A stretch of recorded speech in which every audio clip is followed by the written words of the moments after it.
Hello there, we're back. And so are you, so that has to be a good sign. I hope you're able to find something to celebrate today, no matter what struggles you're working through. But if nothing else, we can both at least celebrate that we're sharing another episode together. I'd like to hear from you on that note.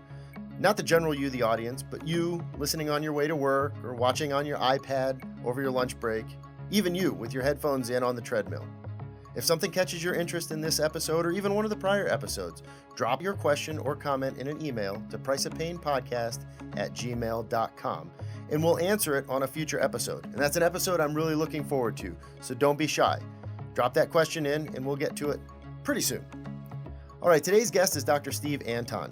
He's a full professor and Division Chief of Clinical Research at the University of Florida Institute on Aging. He's got faculty appointments in the College of Medicine and the College of Public Health and Health Professions, and he's a licensed clinical psychologist. His research is pretty much focused on lifestyle factors to promote healthy aging and also to reduce age-related metabolic disease. So we talk about intermittent fasting and other behavioral and lifestyle choices that we can make that affect our health as we age and maybe even how long we stick around. So I'm going to let him do the talking. We cover these topics somewhat briefly, so look for another episode. We'll have him back. All right, let's get to the show. Welcome to The Price of Pain, brought to you by the Pain Research and Intervention Center of Excellence at the University of Florida. Let's join host Dr. Joshua Crow in conversations with scientists, healthcare providers, and industry professionals as we delve into the highly subjective experience of pain and the ongoing effort to reveal its influence on our everyday lives. Actually, I would say it started in graduate school because, or even before graduate school, and as an undergraduate, when I was taking both psychology and medicine courses and trying to decide what I wanted to do, I was, interested in both. And then I was introduced to this course called health psychology in undergrad, in my junior year of undergraduate. And at that point, I had this epiphany that this is what I want to do. And because this course was related to how our lifestyle affects our health and wellness or increases our risk of disease. And so when I took that course, I said, this is what I want to study, and was fortunate enough to have the opportunity to study the field of clinical and health psychology at the University of Florida. So wait, is that new then? Because I don't think I knew this. Was there a point where you were considering going to med school instead? Absolutely. Okay. As an undergraduate, I was a pre-med major for a while. And then I just thought the way my brain worked didn't necessarily align with the biochemistry side of it. So it's funny how some of those classes, a lot of times universities call them weed out classes, but sometimes they'll weed people out just by like, yep, nope, I'm not even going to take that. So maybe this is not what I want to do. It was helpful to at least take a couple chemistry courses and say, this is probably not for me. Right. But the interest in health and wellness was for me, and the interest in medicine was for me. And so that when I saw the course, it was really exciting because I thought, here's what I really want to focus on for my career. And so that was a big deal because when you're an undergrad and you're not sure what your life looks like in the future, and it just was a great moment for me. Oh, was undergrad the last point where you weren't sure what your life was going to look like in the future? For me, that's a Tuesday. Yeah, and your point is well taken. As I said that, we're all we're all living day by day. I guess I never knew that about you, so that's kind of cool. Yeah. So tell me a little bit about the health psych course. You said it was health psychology and it was a specific course. Obviously, psychology is a pretty broad field, broad discipline, but what specifically in that course caught your attention and went, oh, wait, because it seems like that's the case for a lot of people in academia. There's a light bulb moment where you go, oh, wait, I could just spend a whole career dancing around this idea here. Sure. It really was the intersection between psychology and medicine, specifically called behavioral medicine, that caught my interest, because the idea that what we do truly influences our well-being, and not just taking medications, but literally the behaviors we engage in are like medicine for our bodies, and they can make us well or they can make us sick. And, now that might seem so commonly understood. But 20 plus years ago, that wasn't quite as commonly understood. Well, that math doesn't add up for me. You're 29 now, 28? All right. So, I guess in that respect, if you're not comparing it to medicine, but saying it is a form of medicine in a way, there's some medicine that's preventative, and then there's some that is used as a treatment after, to deal with a certain condition or affliction. Would it work the same way for? Absolutely, for both. And the prime example for that would be treatment of obesity or metabolic syndrome, or any chronic disease condition, including chronic pain, that has underpinnings related to lifestyle, or at least there's a contributing factor in what we do in terms of how we're sleeping, what we're doing in terms of movement, what types of diet we're taking in. All these are relatively major contributions to either increasing our risk of disease or have a role in potentially treating the disease.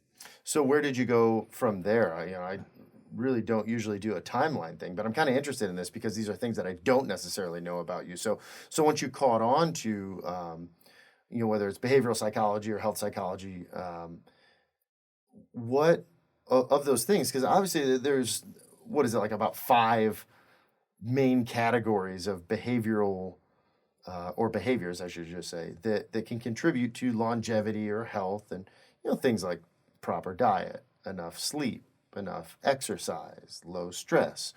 What out of those are originally, because you've kind of narrowed it down to that idea, but what really caught your attention? Because you're primarily now, it seems like, focused on diet and nutrition, right? That's a big part of what I study, but probably not. It's a major component, let's say that. But certainly other lifestyle factors, such as exercise, such as reducing sedentary behavior, are part of what I study. Probably the one lifestyle factor, which I think is super important, but that I don't or haven't done much research on, is sleep. I think more and more research needs to be done on sleep. But to answer your question, it was really recognizing that those 4, and I would argue also at the time smoking was probably a bigger factor, just recognizing how important those lifestyle behaviors are for our well-being was what got me excited to say, this is what I want to study. And more specifically, how they affect our metabolism and how our metabolism influences our health and well-being. And down the road, I had the epiphany that there's a connection between our metabolism and potentially our rate of aging. Okay. And so, but that wasn't until later. Now, was this something that you said, hey, wait a minute, I should look at this? Or was it something that was kind of emerging in your field at the time? Or is this really something that you kind of came to the conclusion on your own that it demanded more attention? Well, so for me, what happened was, I went to graduate school. I was fortunate enough to get to the University of Florida for graduate school. Where did you go to undergrad? Well, it was a school up north called Florida State University. We'll edit that out. Edit that. Great school. Both are great schools and great experiences at both.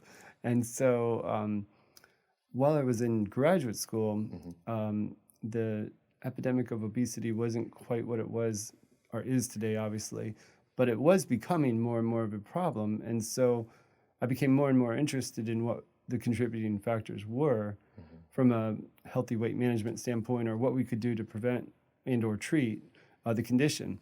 And so that really was most of my focus, to be honest with you, until I became a postdoctoral fellow at the Pennington Biomedical Research Center. Where's that? So that's in Baton Rouge, Louisiana. Okay. And it was a great experience there.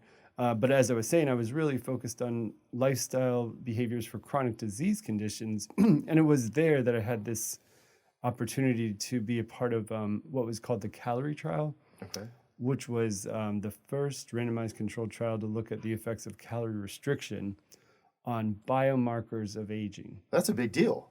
It was cool. Yeah. It was great to be. That's a great way to break into research, right? Yeah, it was great to be a part of it. And by virtue of being a part of it, being one of the interventionists actually in that study, it opened my eyes to this potential connection between our calorie intake, our metabolic processes, and potentially our rate of aging. As I was saying before, up until that study and that experience, it was really just diet and our exercise levels affect our body weight. But in my mind, there was no connection with rate of aging until I got to Pennington and had this opportunity to see that there really is this connection between what we're taking in, what we're doing in terms of energy expenditure, and potentially markers of aging. So what kind of biomarkers did you look at? So in that study, the three biomarkers that they looked at were body temperature, DHEA levels, and insulin levels. Let's circle back to DHEA for those that may not be aware of what that stands for, or even what it is if we don't need to. Yeah, sure. It's a master hormone, and it's basically it influences the production of almost all hormones within the body. Okay. Like a gatekeeper, kind of. You could say it like that. Okay. And the acronym DHEA is what's typically used. And so anyway, that was the reason those markers were selected as biomarkers, is because in previous studies with actually in monkeys, they followed this cohort and looked at which monkeys were surviving the longest and what factors differentiated those who lived the longest versus those who didn't. And those were the three markers. Body temperature played into that. Huh? Core body. How so? Core body temperature. And actually having a lower core body temperature was associated with longer life. Okay. But this is, still within healthy, so not feverish, whatever I don't know what a monkey's normal body temperature is.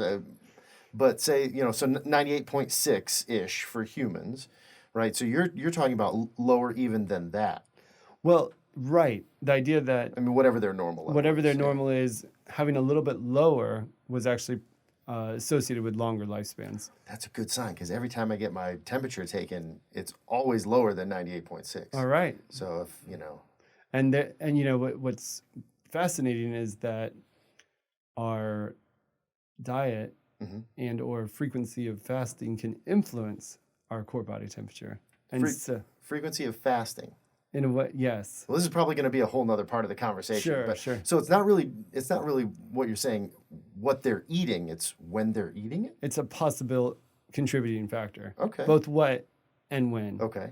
And, because the process of eating itself, there's a thermic effect of food, means every time we eat, our core body temperature is increased to convert the food into energy. Sure. And so part of what may contribute to lower body temperature is frequency of eating, but also quantity of eating, quantity of meals. At any point, to your knowledge, we had this conversation actually over the weekend talking about a book that a friend recommended that claimed to have really taken a review of all the literature in an area and then presented that, and we were both discussing on how difficult that really is, particularly for somebody outside of academia. So for those listening or watching along, understand that it's not like you have your finger on the pulse of every single publication that's ever been released. But back to my question about what a human or monkey eats versus when they eat it. Have there been studies that take a specific diet and say, okay, well, this is, even if it's not a healthy diet per se, but then restrict the timing of the feeding to see which is weighted more? Do you see what I'm getting at? Like, is it more important what you eat or when you eat it, obviously? These are to my knowledge, nobody's looked at what versus when question for core body temperature. Okay. You hear that, scientists out there? Pay attention. Yes, that's a great question, actually. And I think that it's clear they both play a role. Right. And then there's degrees of how long are you fasting and how much are you restricting? And so there's all these gradients that make it difficult to give a clear answer to that question. Yeah, I was again, back in that same conversation, and I'm sorry for those that are following along now to reference something that you're not privy to, but as Dr. Anton and I were talking about this, we brought up another scholar who really pointed out, and David Sinclair, I see no reason not to bring this up, but David Sinclair is a big proponent of the fact that the right amount of stress to, at least when it comes to diet, to the body seems kind of important, and maybe and I'd like your thoughts on this, but maybe one of the reasons that we are where we are is not necessarily what we eat, but the fact that we can eat whenever we want. We don't have to go through periods where our body says, okay, I've got to be efficient and figure out how to use the resources that I have because I won't be having new resources coming in anytime soon. Would you agree with that? Do you think there's something to it? Absolutely. And I think the biological process you're referring to is called hormesis. And I fully agree that mild stress can make our cells become more resilient. Mm-hmm. And so that stress could be dietary, meaning the time in which we do not eat places a mild stress on the body mm-hmm. to adapt and find a way to produce energy without having energy from an external source. And so that's a mild stress. But the mild stress that leads to beneficial cellular changes or adaptations doesn't need to be just dietary. It's certainly the way that exercise can work to create more resilient mm-hmm. cells, or heat stress mm-hmm. or cold stress, or many other types of mild stress. The key, I think, is that it's temporary and that it doesn't overwhelm the system. Mm-hmm. But so there's an optimal level of stress. It's got to be outside, speaking in layman's terms, it's got to be outside the norm, but not so far outside the norm that it breaks something. Exactly, right? Exactly. So, because I think most people listening or watching along would agree, if you think about it, the human body, this is my favorite feature, I guess, of the human organism, is the fact that we are so adaptable. You brought up exercise, and that's the easiest, I think, example to make, and I talk about this in some of the courses that I've taught, is that, we think of atrophy, for example, as a bad thing, right? When our muscles shrink from disuse, or a use at a level that's different from, before. So if you're exercising a level, let's say you go and you work out and you do a bench press 3 times a week, and then you stop doing that, well, the muscles that are involved in that bench press will get smaller. They atrophy. And we usually think of that as a bad word, but it's a phenomenally clear example of how the body adapts to the demands placed on it. If there's less of a demand, well, that muscle is metabolically active and it's taking up energy for no good reason, right? If you don't need to have that muscle there, then why waste energy in maintaining that muscle? So your body tones it down.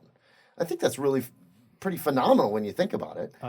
100% agree. And it's, we are adaptive creatures, and that's the body's way of enhancing the likelihood of survival. Mm-hmm. If, as you mentioned, there's a metabolic cost to maintaining that muscle at a larger, more metabolically demanding level, why should the body do it unless it needs to be prepared for that same load at some point in the near future? Mm-hmm. So it adapts short term for that possibility, but in the long term, there's no value to maintaining that adaptation, right? Unless it needs to be ready for it. If we could spend a moment and talk about Pennington and how that translated into where you are now. Sure. So you got on that line, mm-hmm. but you also spent time at MUSC, correct? Well, yeah, at MUSC in Charleston, South Carolina, beautiful city, great experience. Agreed. That was where I completed my internship. Okay.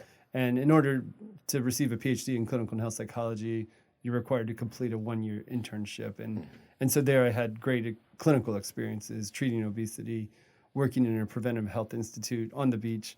Wow. And it was really a great opportunity to learn more about both. But it was during that time that I had the realization that in order to pursue what I wanted to, I really needed to find a great location for a postdoctoral fellowship. And that's when I made the choice and had the great luck to be accepted to do a postdoctoral fellowship at the Pennington. In Baton Rouge. How about that? All right. Yeah, you've had some really cool spots where you've studied. Yes. And, so moving on, do you do anything clinically now? Not at the moment. Very minimal. Let's say that. I see maybe one patient every couple months, mm-hmm. but very, very little. What do those types of interventions look like as a clinical psychologist? If somebody comes to you and has issues with obesity that they want to address, do they come to you being referred by another physician? Do they come on their own accord? How does that happen? Because that's something I at least I am not as familiar with is happening. So tell us what that looks like. So to answer your question about what role psychologists might have, both in terms of the treatment and developing a behavioral plan and working with patients with obesity can be complex because there's many contributing factors, and some of which are psychosocial, some of which are environmental, some of which are biological. But they also can play a role in assessing patients' suitability for receiving bariatric surgery. And that's a big role that psychologists may have in terms of working with surgeons here. Personally, my clinical experience would not be really as much focused on that anymore, as much as just a general mental health counselor. But as I was saying, that's a rare thing for me to do these days. Focus more on research. You got it. Okay. Teaching and research and administration. What's one of wow? Oh, just that, huh? Just that. That's it. It's enough to keep me busy. What's the main focus lately? Because I'm aware of some of the larger studies that you've conducted or been a part of, but lately, what's really caught your interest? Well, we have plans, as I mentioned probably a little bit, to pursue the role of intermittent fasting interventions for older adults, because I think there's a lot of reasons why they could be really beneficial in terms of targeting many of the underlying biological mechanisms of aging, including activating autophagy, including reducing inflammation, reducing levels of oxidative stress, and potentially preserving lean muscle mass in a way that is hard to do with typical calorie restriction approaches. Having said that, we don't know if it will work. And so one of the studies I'm most excited about is an upcoming study where we're going to look at time-restricted feeding approaches, which is a form of intermittent fasting. It's actually what most people probably think of when you hear the word intermittent fasting. It's an approach where there's a clearly defined fasting period and a clearly defined eating period. Almost all of us actually have this, but what makes it... I try my best to not eat in my sleep. I'm not always successful. and so I also chuckle when I say the word intermittent fasting, because I think we all intermittently fast unless you get up and eat during your sleep, like you said. Yeah. But the reality is most people, the vast majority of us, don't do that. And so we all practice a fasting time period. But I think what's unique about the time-restricted feeding approach is it doubles the amount of time in which most people fast and halves the time in which most people eat. So instead of eating for 14 to 16 hours a day and fasting for 8 to 10 hours, it's the opposite, where you fast for 14 to 16 hours and you eat for 6 to 8 hours or 8 to 10 hours, what have you. So is the greater benefit in that the fact that people just don't have as much time to eat quantity-wise what they would have before? Or is there something else going on? I think it's both, honestly. Okay. I think the fasting period itself produces a number of beneficial changes at a biological level, part of which are related to the concept of hormesis that we talked about earlier. The mild stress placed on the body leads to fundamental changes in biology that can induce the body to what we've talked about in the past, flip its metabolic switch and start utilizing ketones as a source of energy, which leads... As opposed to glucose. As opposed to glucose, exactly, which leads to a cleaner energy source, meaning that there's less free radicals being produced within the bloodstream, lower levels of inflammation, insulin levels are remaining low, and the mitochondria within the cells are functioning more efficiently. And so all these are really great changes from a standpoint of healthy metabolic state. And so by extending that fasting period, you extend the time that your body is in this healthiest state. Of course, we need food and we need to balance the two. And so I think trying to find the right balance is really where a lot of research is going to be going in the future. Let's circle back to some of that, because I have to act as a proxy for some of our audience. I know there'll be some people that haven't listened to a single episode of ours so far, but that'll be very interested in hearing about intermittent fasting. On the other hand, there are some people that listen to us because of a prior guest that we've had on, or a topic that we've discussed. So I want to make sure that everybody stays up to speed on this subject matter. So things like, let's just go back to a couple terms that you've used that we might be able to help people understand a little bit more, and start with autophagy. Sure. So autophagy is the process through which our cells, if you want to think about it, clean themselves out or remove unhealthy particles. Okay. And so at a biological level, it's super important, because when the cells are able to remove any toxic waste products, they function more efficiently and they can produce energy more efficiently. And so the demand or the challenge on the body at a systemic level is lower. So you can think about it as if you were cooking dinner. I like where this is going already. After you cook dinner, you typically clean the stove off before maybe you were going to have it utilized again the next day, right? Well, if you didn't clean the stove off and just kept cooking, that would mean that there's no, quote, autophagy or cleaning going on. And that process is vital to being able to keep our cells as healthy as possible.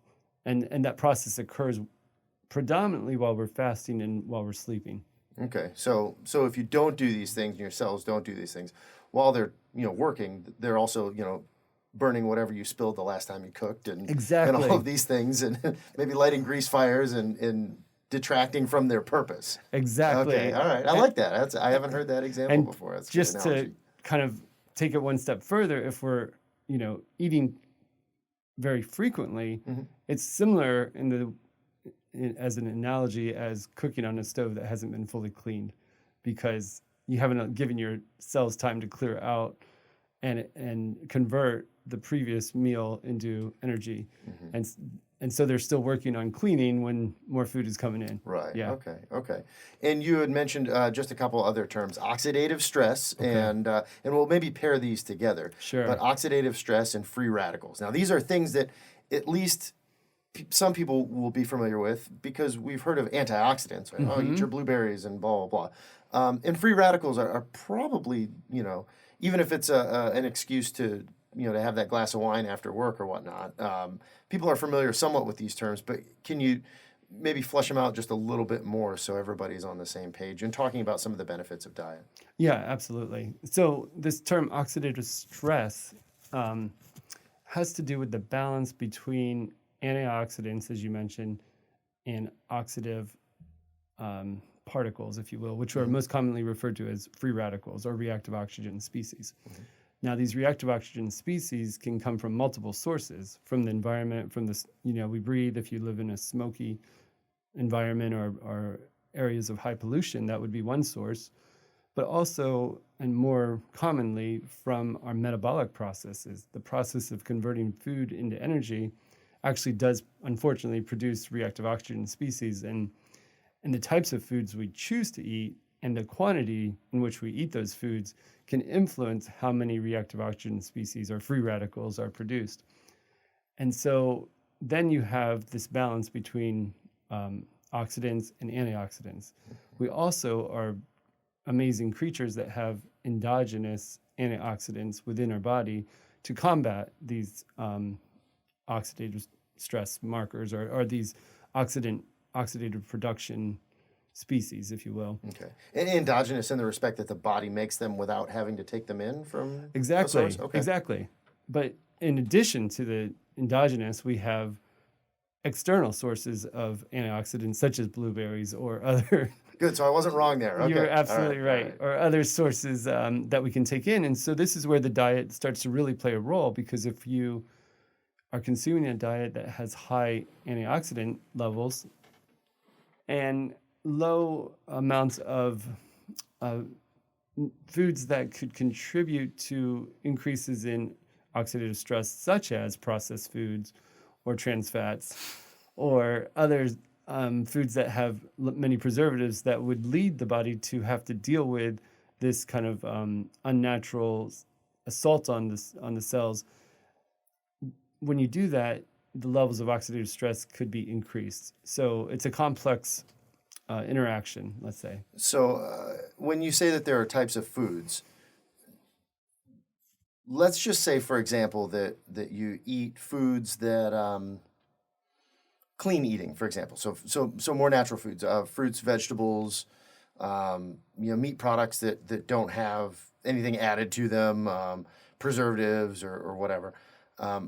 When you say that there are some foods that place more oxidative stress on the body, is it really looking amongst those groups, or is there a big difference just between that, say, and processed food? I mean, are there healthy foods that we know that really place a lot of oxidative stress also and create these free radicals? Or I think that's a great question. Probably the bigger distinction would be what you just said, the processed versus unprocessed foods. And foods that are in their natural state are less likely to lead to higher levels of reactive oxygen species being produced.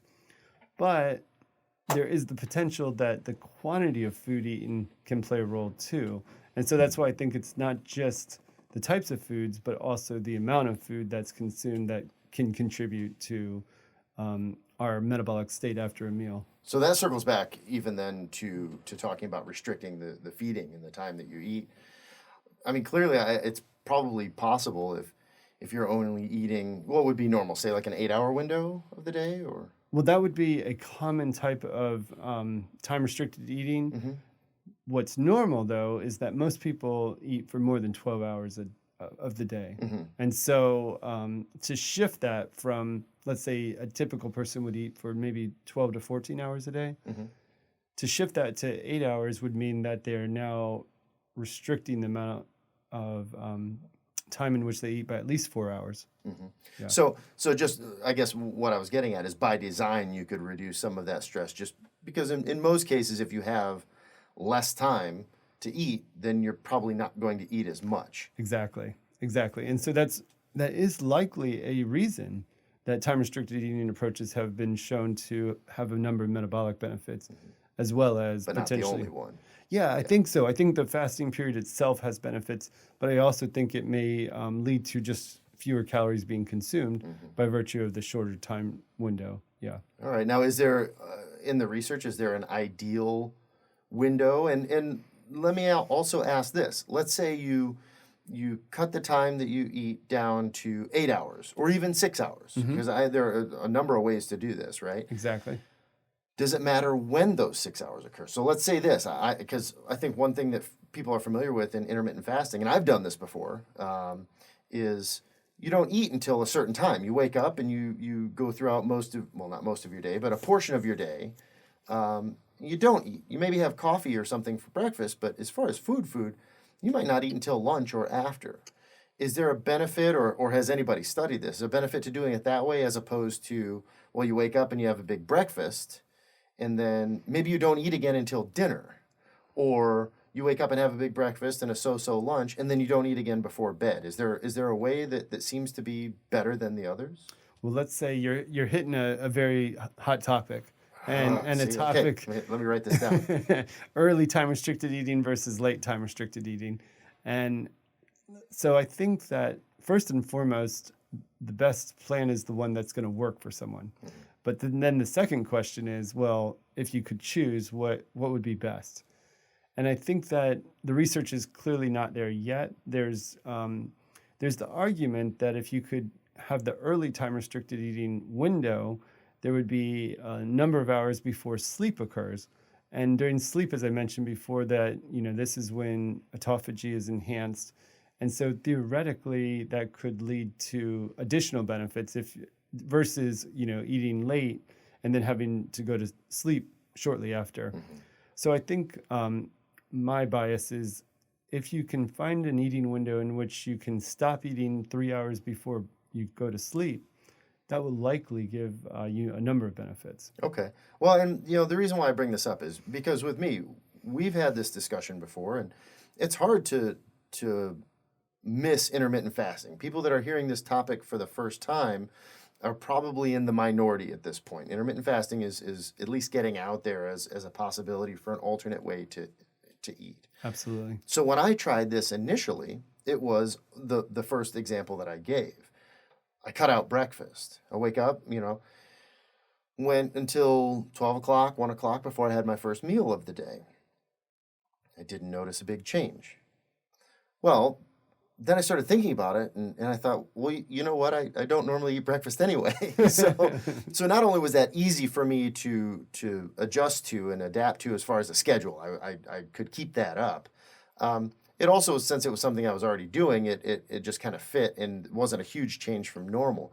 But I wanted to bring that up as an example and highlight what you said that we kind of passed right over, but it is a really huge point, I think anyway, that what works best, what you can stick to, what you can adhere to. And it seems, regardless of whether we're talking about exercise or preventative measures in my field more, when we're talking about exercise and pain, whatever you're most likely to stick with seems to be the right way to go. So if you're a person that, man, you have to have bacon and eggs and toast with your coffee when you wake up, well, then maybe stop eating earlier before you go to bed to expand that fasting time. 100%. Okay. And, I make a joke that whenever people ask me what the best diet is or what the best exercise program is, I say that's an easy answer.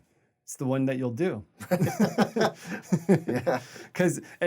But more seriously, we know that adherence and consistency is really what makes the difference. And so even if we know that one program is better than another physiologically, if somebody's not going to continue to stick with that program, it's not the better program. Right. It's just not, yeah. Okay. So now let's shift a little bit to some things that people eat or don't eat that they should or shouldn't. Sure. So you've talked about timing, and of course that could fill an entire episode. We could speak more, and maybe we will come back to that. But I'm also curious because we talked about, well, the balance of what you eat versus when you eat it. Well, let's talk about the other side then. So the what you eat part. Are there things that we do that are really counterproductive when it comes to not just health, but from an aging perspective, since that is your research in healthy aging, and are you also interested in longevity or really just more healthy aging? Because those two things are distinctly different. And I'm glad you made that point. There's the healthy aging or the health span aspect, which is the time period that you live disease-free to a large extent and fully functional. Mm-hmm. And a large focus of what we do within the Institute on Aging here at UF is focusing on how do you extend the healthy lifespan part of it. Mm-hmm. Now, by virtue of that, it'd be great if we also extended longevity, but the goal isn't necessarily to extend longevity and have a unhealthy life for 20 years. Mm-hmm. That seems miserable. It does. Yeah. It does to me too. So the focus is really on how do you extend healthy lifespan. Yes. And if you happen to live longer as a byproduct, well, that would be great. Okay. Yeah.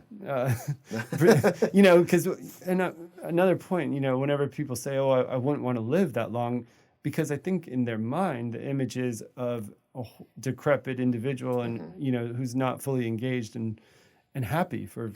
You can only watch Family Feud so many times before Exactly. it starts getting old from your recliner, right? But I don't think aging has to be that way. Right. I think it can be a lot different and a lot better. I think that's a really good point. Is when we think about there's a lot of stigma with aging. Yep. And that might be, like you just said, because we look at it through the lens of how it is now, or maybe even more specific to that, our personal experience with aging. What were my grandparents like when I was 10 or 30 or whatever the case may be? Well, I'll let you know when I turn 30, but that's not true. I've actually done that. But yeah, so our personal experiences with that often kind of create a bias for what we associate with aging, and that may be entirely inaccurate. In my past, and in prior to my Ph.D. at least, in my early graduate training, I got the opportunity to work with some older folks that were anywhere from 65 mm-hmm. all the way to 101 in an exercise setting. And if you looked at that group as an example, that would totally redefine what aging is all about. These people are coming in and doing free weight exercises and balance exercises, and they've been retired for 30 years. Wow.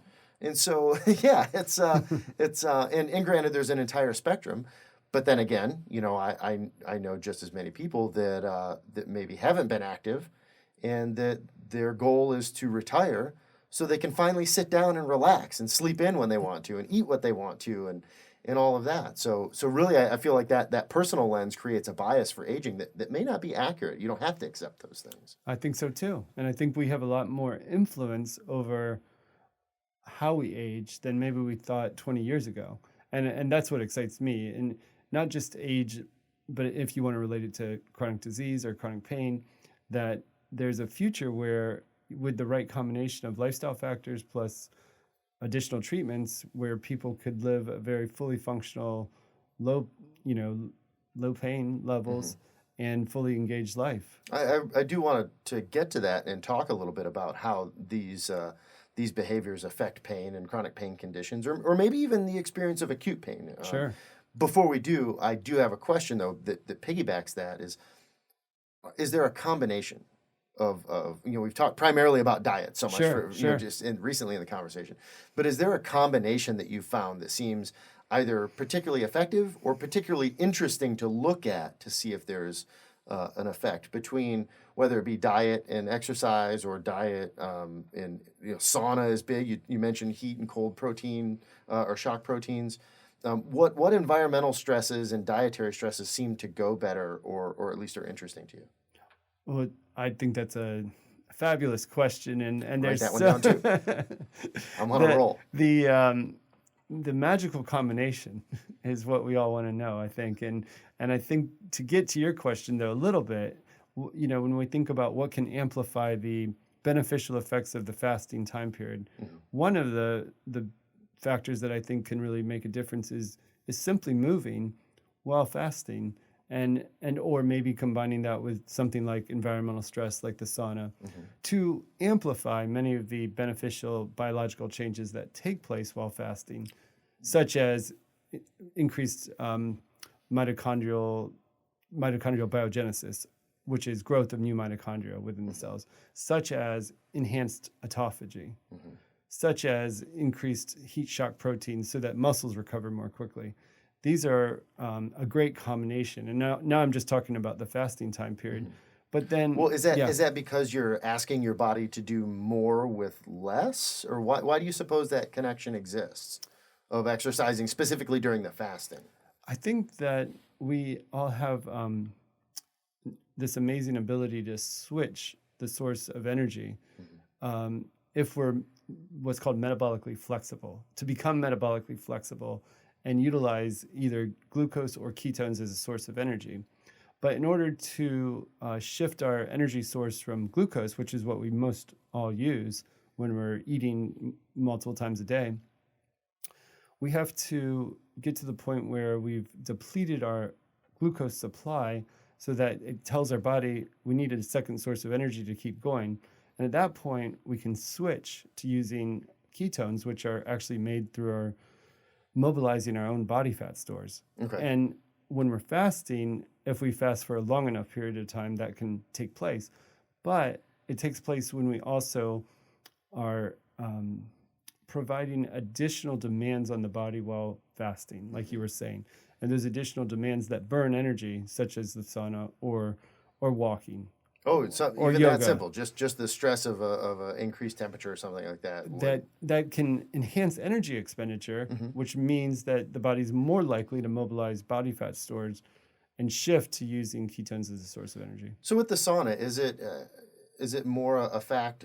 Because I think this is kind of interesting that you can sit in a, what's a sauna normally temperature-wise, 100 degrees or something? They can range actually from 130 to 170 degrees. Okay, so all right, so they're very hot environment. It sounds very hot, and it is for a short period of time. Again, for a short period of time is the key. Yeah. Does the energy expenditure come from your body's trying to remain cool, or at a functioning, like whether it's by changing circulation or what? Where does the energy expenditure in that come from? I think you hit it on the head, that the fact that when you're in a hot environment, the body has to expend extra energy to try to get back to homeostasis because it's such a different energy in the environment than what our body wants to function at.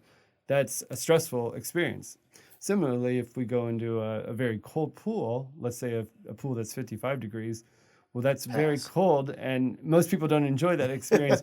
But physiologically, the body has to work a lot harder to maintain to maintain the homeostasis, because we don't want to be too far outside of that 98.6 degree range, you know.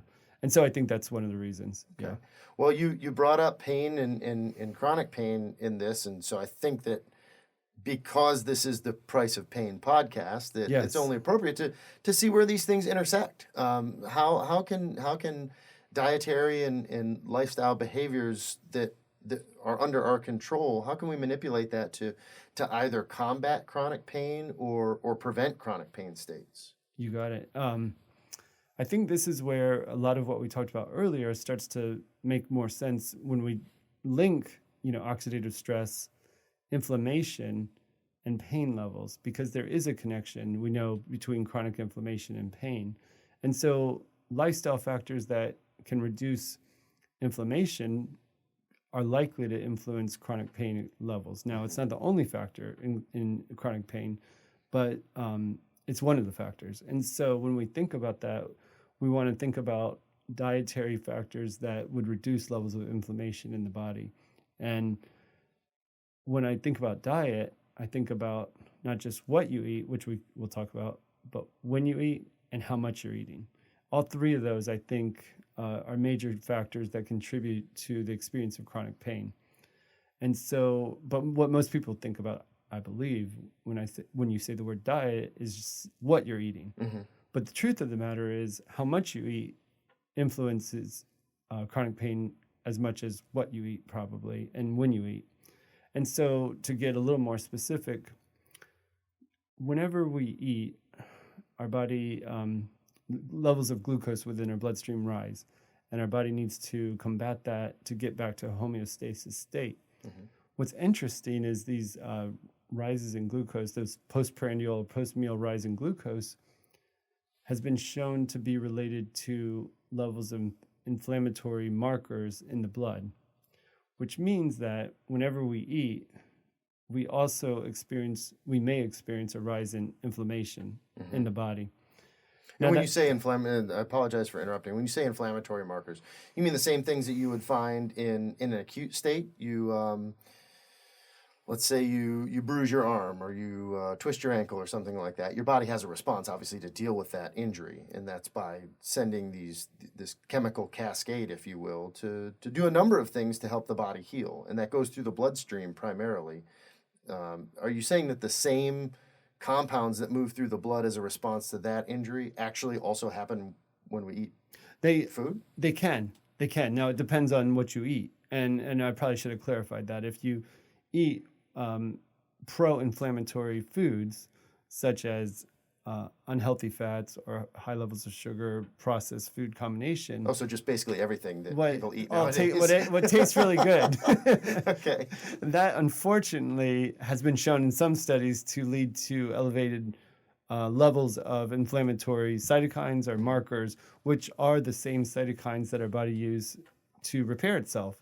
And I always like to distinguish between acute inflammation and chronic inflammation. Certainly This would be a good time to do that. All right. Certainly we want our body to repair itself when it gets injured, and acute inflammation is the mechanism through which it primarily does that. Mm-hmm. And so it's great. But if we're unable to repair the damage, it's as though the damage is happening over and over again when we eat a pro-inflammatory diet. So we actually, earlier on in the podcast, not this episode, but our very first episode with Dr. Roger Fillingham, he differentiated between acute pain and chronic pain. Okay. And it really stuck with me, and this is even as a pain researcher, because it was just nice and clear and elegant, that he defined chronic pain, and I think he was probably repeating this, but as pain that's outlived its usefulness. Because pain, for example, if I stub my toe, well, pain might tell me whether it's broken or if I just dinged it up a little bit. Of course, it starts that repair process. But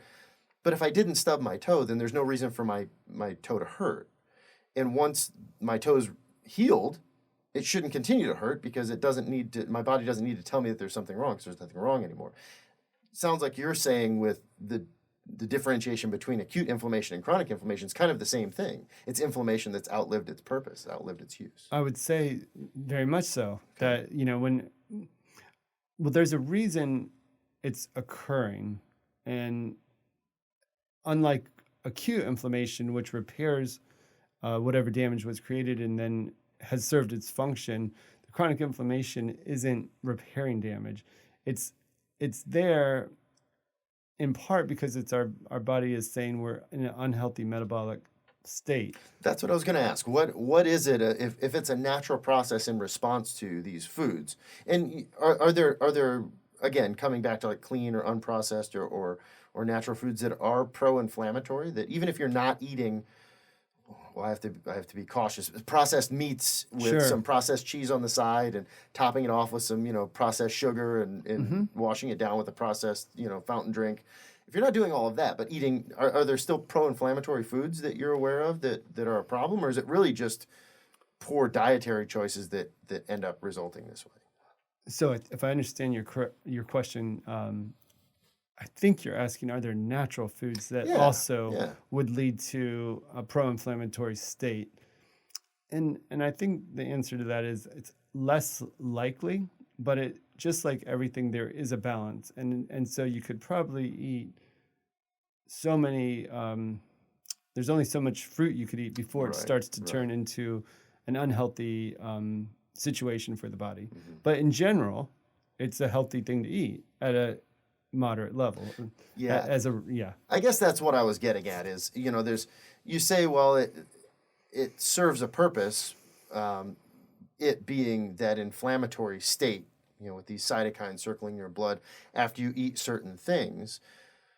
But I guess what I was getting at is it really a natural response, or is it a natural response to an unnatural behavior that we've adopted over time because of technology or whatever? That's what the second interpretation is what I would say, is that it's putting ourselves in an unhealthy state over and over again, which we may consciously or unconsciously do. And that biological response is a natural biological response to try to overcome whatever challenge has been presented to the body. And so that I would say the biological response is natural. The input may not be natural, if that makes sense. Yeah, no, it makes perfect sense. And that's kind of what I was wondering. Because in a way it sounds like, with regard to inflammation at least, which chronic inflammation, systemic inflammation, something that's not specific to, for example, if I we'll go back to the twist an ankle thing. When you twist an ankle, say I twist my right ankle, my left hand doesn't become inflamed. Good point. Right? There's a specific location, there's a specific response, there's a time period. But with the feeding, if we can adjust or minimize this response based on what we eat, not just whether we eat or not, then it's entirely under our control. And if we don't, it almost seems as if we are repeatedly, on a relatively daily and regular basis, poisoning ourselves. I agree, 100%. And the effects of the postprandial state, which again is after eating, we were in this what's called postprandial or post-meal state, the metabolic effects can last 6 or more hours, depending on the meal size and what was contained in that meal, before we can reach more of a healthy homeostasis point. And our body's again always trying to get back to homeostasis. Undoubtedly, there's somebody listening or watching that then wants to know, okay, well, if it's a combination of all these things, and I don't want to change what I eat, then what can I do during that 6-hour time to shorten it? Is there something else I can do in combination? Yes. Everybody's looking for these life hacks. And it's always, I totally understand. And I think one of the simplest, quote, life hacks, if you will, that you can do to help yourself get back into homeostasis is literally take a walk after eating. And it doesn't have to be a power walk. It can just be moving at a relatively slow pace. But if you are able to take a 10 to 15 minute walk after eating, that can really help get the body restore its metabolic state and process the food that was consumed. There are going to be plenty of people that don't want to hear that answer, because that means then you have to get off the couch, or the excuse of, I don't have time to go to the gym. I don't have time I don't know how to work out. All these things, really, you just have to get up and walk. And that would there's be at least some benefit. If you're asking, what do you do after we all have done this and we'll continue to do it. Consume foods that are probably not ideal for us, but taste good. And I do it many times. And at that point, you have a choice. You could choose not to walk or move, or you could choose to. It's and really everything's a choice here. But the benefits of the walking is it can help offset some of the damage that's occurred from. Well, I think that lays a really good foundation, but very clearly this is intermittent fasting / behavioral psychology / interventions for your lifestyle that promote healthy aging 101. Exactly. We covered a wide swath here with a fair amount of depth. But I'm pretty sure that you're going to have to come back and dig into some of these things a little bit deeper if I can talk you into doing so. I'd be happy to. All right. I'd be happy to. Well, thank you for sitting down in this time. I want to remind everybody that invariably there are questions. I'd like to field those questions. If you would, as I said in the intro, simply give us an email. And if you missed it, rewind all the way to the beginning of this, whether it's by audio or video, and I'll give you the email address there. But I'd like to answer those on the podcast, and that also gives me an opportunity for when Dr. Anton comes back on as a guest, we may be able to have him field some of those questions directly.